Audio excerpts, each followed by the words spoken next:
ఇక్కడ ఉండేటటువంటి పురపాలక శాఖ మంత్రి వాళ్ళ నెల్లూరు నగర నియోజకవర్గంలో ఆ సమస్యలు, ఆ కార్మికుల సమస్యలు పట్టకుండా ఎక్కడెక్కడో తిరుగుతున్నారు.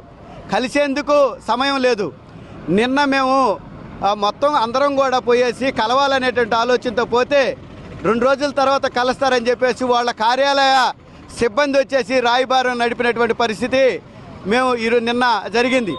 ఎందుకని చెప్తున్నామంటే దాదాపు 44 రోజుల నుంచి ఈ రోడ్డు మీద అందరూ కార్పొరేటర్లు పోతారు, ఎమ్మెల్యేలు పోతారు, అధికారులు పోతారు, అందరూ పోయేటటువంటి ఈ ప్రాంతంలో శిబిరం వేసుకొని కూర్చొని శాంతియుతంగా 44 రోజుల నుంచి ధర్నా చేస్తుంటే, ధర్నా కూడా ఎందుకు, సమ్మికాలంలో ఎమ్మెల్యే గారు అట్లాగనే కమిషనర్ గారు ఇచ్చినటువంటి హామీలను అమలు చేయమని.